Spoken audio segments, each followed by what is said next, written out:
Hello everyone, welcome to Res Snapper. My name is MJ and this is Snap or Pass, this series where we look at the brand new cards coming to Marvel Snap each week. And this week it's a double whammy because we're looking at Iron Patriot and Victoria Hand, but this video is Iron Patriot.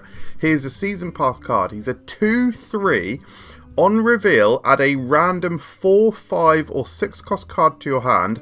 If you're winning here after next turn, give it -4 cost. In this video we're going to discuss the overall season pass, whether we like the card backs and the paid variants that you get through the pass, mechanics with the card, deck ideas, synergies, counters, all of that great stuff. You can use the chapters below to skip to the section that you want, or you can watch the whole thing. Watch the whole thing, guys. I pack lots of funny content in these, or certainly try to. Lots of funny stuff in these videos, so you should subscribe. On that note, lots of you are still not subscribed, so I'd really appreciate it if you did. It's a new year, new sensibilities, new subscriptions for you. So first of all, let's talk about the season pass and whether this looks good. First of all, the season pass variant by Art Studio. Now, Art Studio, they're one of my favourite variant producers or variant artists. I love their stuff. And this is kind of like an MCU style Iron Patriot. I think looks freaking... Sorry, this thing is pissing me right off. That's the hilarious kind of content you can expect if you subscribe. Wasn't that funny? No. Yeah, so this sort of MCU style variant looks so good. But I've sort of, because I really like the Iron Patriot from the comics, which by the way is Norman Osborn, there was this cool storyline where basically he very much evolves from just a Spider-Man villain, makes himself very big in the Marvel universe, eventually gains control of like the Thunderbolts and other political vibes, and he actually takes over S.H.I.E.L.D.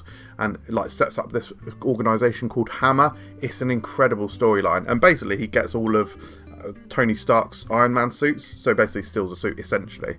It's really cool. Anyway, other season pass variants, they are Darken, which I think this is a pretty cool variant, and the Sentry variant is freaking sick. And I really like this Iron Patriot card back, that's pretty cool. So yeah, that's the season pass. Good stuff. Let's talk about the actual mechanics of Iron Patriot. There's a lot to break down here. Really excited to talk about it. So, first and foremost, the archetypes I think he's going to fit into best include, of course, S.H.I.E.L.D. Silky Smooth.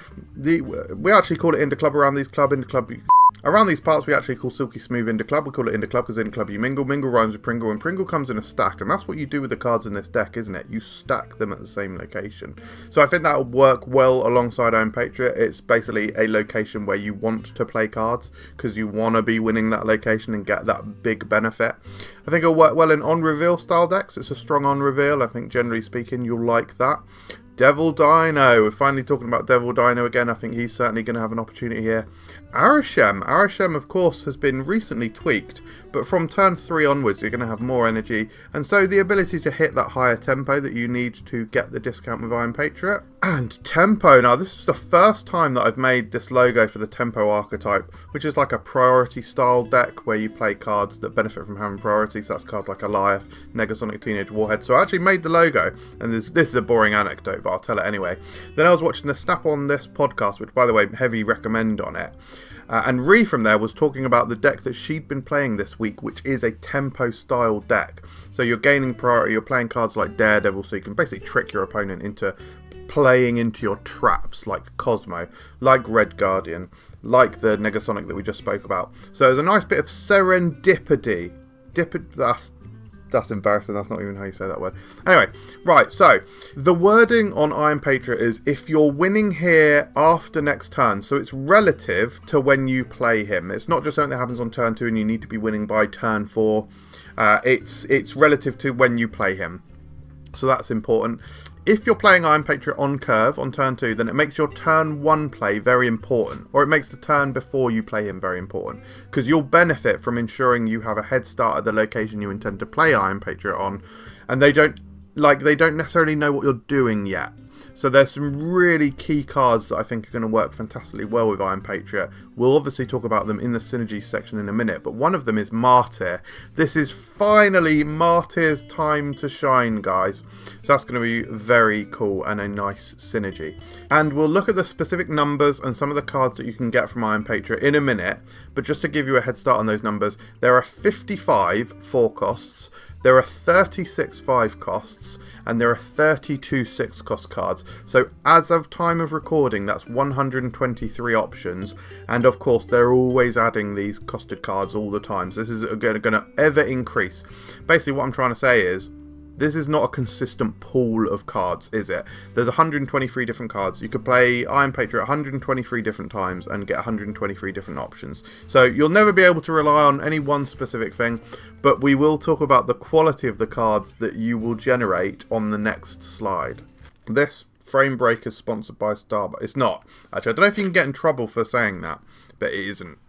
Sort of wish it was. Bloody the amount I spend on. Pros, even if you don't get the discount, you've still added a resource to your hand. Like, have you ever played Agent Coulson?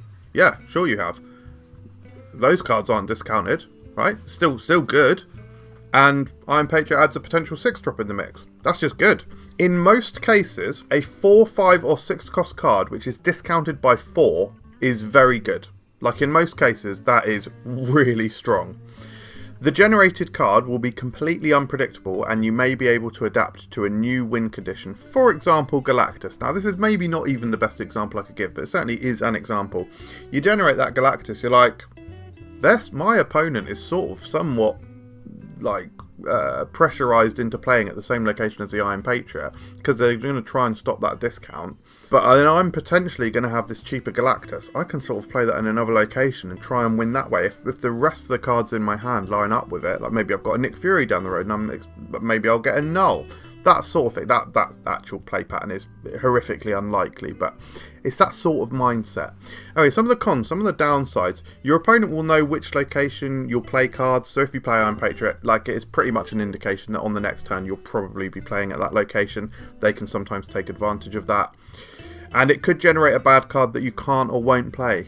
There's really not that many downsides to Iron Patriot, though. I mean, he's a 2/3, so you don't feel ever particularly bad for playing those kinds of stats. Generally, you're creating a resource, and let's have a look at that resource that you're creating. So the cards that you can get, you're much more likely to generate a very good card than a very bad one. I did some analysis and did basically some tier lists, and in fact, I'll have a separate video about this up in the next several days. So again, if you're not subscribed, please subscribe. I'm going to be looking at every single card that he can generate and put them into the ranking system from 6 stars to 1 star. There's very few that are bad. When you consider the 4 cost discount from these cards, that's basically what I've considered with these tier lists. There's only a couple that you wouldn't even want to play. There's literally, I think there's like 2 or 3 that are just flat out bad, and it's like Black Cat, Mr. Negative. That's pretty much it. There's not many. Living Tribunal is one of the examples on the screen here. It's not a great one as a 2/9, which obviously divides your power among all the locations. But some of the winners, honestly, like, genuinely, this might be the biggest opportunity that Drax has ever had. He's going to be a 0-costed card, which if you play it as a surprise card at the end of the game, is like a 0/9 if you guess the right location. Like, craziness, guys. But as I say, generally speaking, you're going to get something really good. Either a 4, 5 or 6-star card. And the 6-star card is like 1 in 5 games.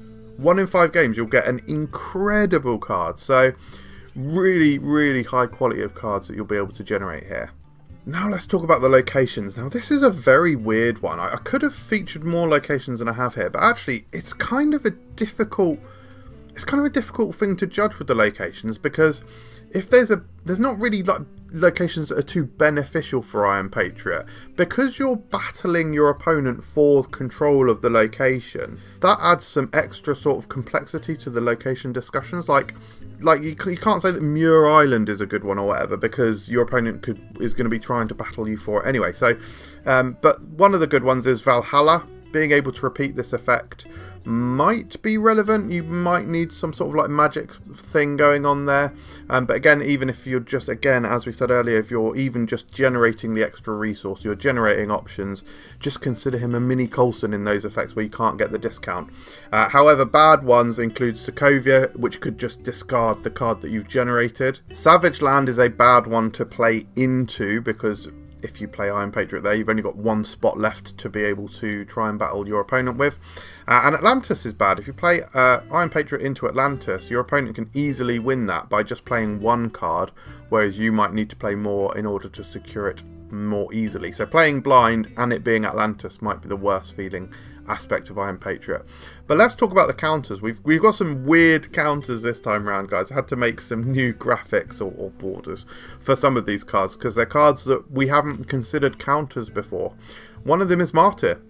The mirror matches are going to be crazy. As we said earlier, I think Martyr is going to be one of the strongest cards with Iron Patriot. You might be thinking, why not Hydra Bob? Hydra Bob is also a 1/5 and generally speaking a better card than Martyr. But actually Martyr takes the cake in this instance because your opponent could snap and move your Bob away. Or you may need to snap or whatever and you could move your own Bob away. So that feels pretty poor, right? Whereas Martyr is not going to move until potentially the end of the game. But by which point you may have a cheaper resource to play, maybe a free card, and that means you're able to more easily fill the board and prevent Martyr from moving. So, but yeah, if they play their own Martyr, they can more easily block that discount from you. Electra might actually come into her own here. You play, again, that tempo play on turn 1, they can maybe snipe it with the Electra.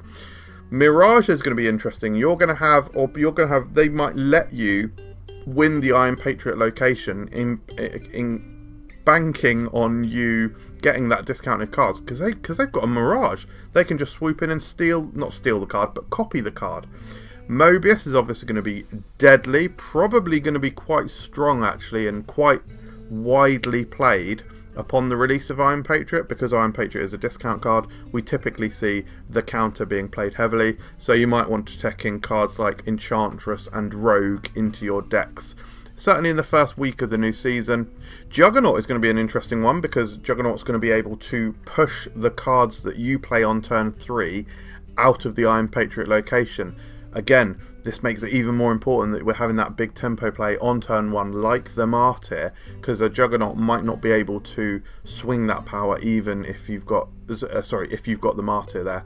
And finally, Black Bolt. Again, Black Bolt's going to be discarding the lowest costed card from your opponent's hand. So that could be your hand. That could be that sweet, juicy 4 cost and thus 0 costed card that you've got. Or it could be your 2 costed 6 cost card. Yeah, scary times. But what about Synergies? So we're finally talking about a shield card. So Quinjet could be a big winner here. It does depend on the style of deck. You may not often be playing that many shield or generated cards with Iron Patriot. So it depends on how much value you're actually going to get out of the Quinjet, especially if you do want those more higher tempo cards in order to ensure that you get the discount on the Iron Patriot card. Because I think that single element, that Iron Patriot, is in many cases going to be strong enough on its own that you won't want necessarily many other generated cards. Martyr, we've obviously spoken about extensively. Collector, I think, is going to be a winner here. If you're playing in the shield style of archetype, you're generating cards. Victoria Hand also comes out the same week as Iron Patriot, and Victoria Hand gives +2 power to cards created in your hand. It's an ongoing ability, so that's certainly going to work with the Iron Patriot generated card, so you can get something even crazier, eke out that extra buff. Frigga, I think, is going to be fantastic on the occasions that you can get a 0 costed card, so it's a 4 cost, original 4 cost. You'll be able to play that on the same turn, so you can play the 0 costed card and then the Frigga, or even if it's a 5 costed card that's come down to 1 cost, you can play that on turn 4, play the cheap 5 cost and then cop it with Frigga. That's going to be amazing. You can even do the same thing with your 6 costed card just on turn 5. So awesome opportunity for Frigga here as well. She's really starting to come into her own. And similarly, Moon Girl, going to be able to duplicate these really powerful cards. Imagine having that 0 costed card. You can play Moon Girl, you can play Devil Dinosaur on 5, and then you can play a Mystique or the second Devil Dinosaur and the 2 4 cost cards, and then maybe you've got something like Snow Guard in your deck to refill your hand and still have those plump, juicy dinosaurs. So lots of awesome synergies for Iron Patriot, and quite unusual ones as well. Now let's move on to the decks. This is the first slide of 2 of our decks, and the first deck we're looking at is a premium deck. So this has got quite a handful of Series 5 cards in, but this is like a pretty typical shield deck. I've called it Greedy Shield. Now, have got Agent 13 in here. You could swap her out for Martyr quite happily, especially as you've got the Moon Girl in here. getting double Martyr is never going to feel bad. But the other ideas of this deck is basically just some hand generation, and it is called Greedy Shield. So you want to get those powerful cards like the Valentina, which is also a discounted card, and the Iron Patriot, and maybe duplicate those cards via the Frigga or the Moon Girl. You've also got, because of these cool duplicate effects, we've also got Anti-Venom in here, and the Anti-Venom package, which is Anti-Venom, Valentina and Luke Cage, which work really nicely together. Luke Cage stops the 0 costed card from Anti-Venom being a 0 power, so that can be really cool. And that particularly Anti-Venom works really well with cards like, even if you don't get Luke Cage, it works really well with Devil Dinosaur and Ultron. Ultron is an interesting one here because I really like playing Ultron alongside Devil Dinosaur, because you play your Devil Dinosaur, have a nice big thick hand, and then you can play out the Ultron. They think you're going to go tall and play either a Mystique and then whatever, but actually you can play wide just by dropping one card in your hand, the Ultron, and you actually still go quite wide and fill in all those blanks, which can be a really big surprise. So I think this could be a really cool style of deck. The next one, I wanted to feature a budget style of deck. Something in fact that I'll try doing going forward is featuring more budget decks for you lower collection level players. So this deck has only got one Series 6 card in, which is Iron Patriot, and the rest of it is like a typical classic sort of Devil Dino shell with a few little tweaks and flares. So we've got Maria Hill in here, we've got our discounters like Quinjet, we've got our cards which add lots of stuff to our hand, which we might want to play at the end of the game, like Snow Guard and Coulson. And then we've got the typical Devil Dino combo in here. So we've got Devil Dino with Moon Girl, and we can copy it with Mystique as well. Another Mystique target could potentially be the Quinjet, or the Blue Marvel as well. So those could be quite nice. And because we've got like cards like Blue Marvel, and we haven't got the Ultron in here, we might on the final turn just wish to play Shanna and get, again, some wide presence. I think Shanna is such an underrated card. And also, don't be adverse to like doing Moon Girl into double Shanna on the final turn. Could be cool stuff, especially if you've got that Devil Dinosaur. You're only dropping 2 cards, and honestly, if you're adding 6 1-cost cards on the board, you could get a Hood. A Hood's not good because you get the -3 at that location, but add something to your hand. You could get the Snow Guard, add something to your hand. You could get Maria Hill, add something to your hand. So oftentimes you're getting cards that add stuff to your hand, even from the Shanna play. So could be quite fun, and also just a surprise play. People don't expect to see it. But finally, the final deck I want to talk about. As I said earlier, I was watching the Snap on This podcast, and Ree on there, she did actually say that she got the deck from someone else, but I'm crediting her because she was talking about it so passionately.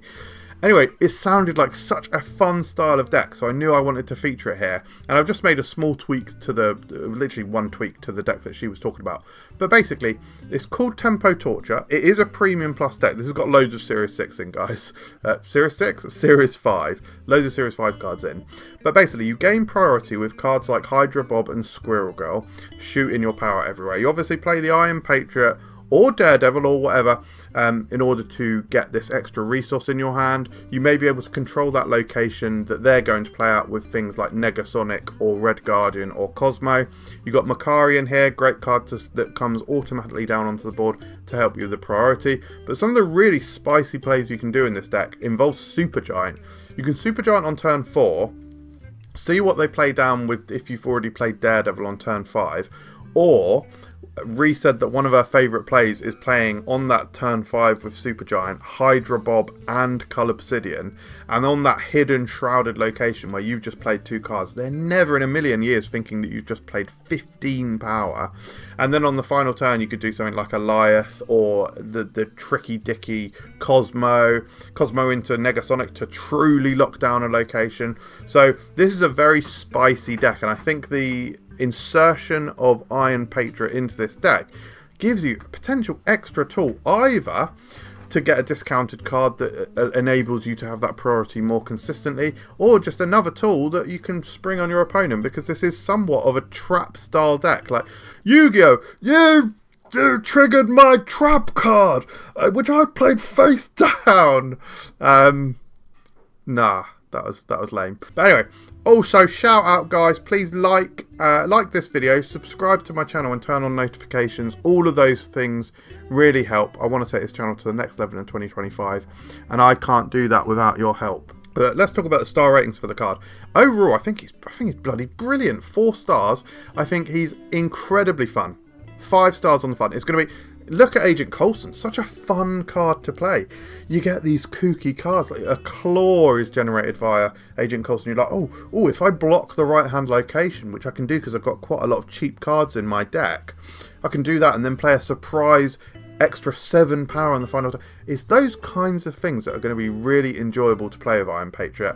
And I think there's also a little bit of added extra fun from the like early jousting that you'll do with your opponent in trying to win a location early, because we've never really seen a card like that before. It's really cool. I think within the archetype, he's going to be definitely a nice boost to shield. It is pretty much my favourite archetype, but hasn't felt super competitive for a while, so I'm looking forward to the little boost he's going to give it. But I think from a competitive standpoint, I have only given 3.5. I'm not too sure if he's going to make too big of a splash in the meta beyond his first week, but I will be here for it no matter what. So ultimately, is he a snap or pass? Yes, guys, he is a snap. In my opinion, I think the season passes are, generally speaking, always worth it. I think they feel really good to get, and you get a lot of I think you get a lot excuse me, I think you get a lot out of it. And this card, I just think looks bloody fun and enjoyable. So generally speaking, I would highly recommend him. What do you think though? I'm really interested to hear what you think of the card. Let me know in the comments below. Thank you very much for watching as always. And I will see you like probably tomorrow for the Victoria Hand video. Make sure you're subscribed. See you then.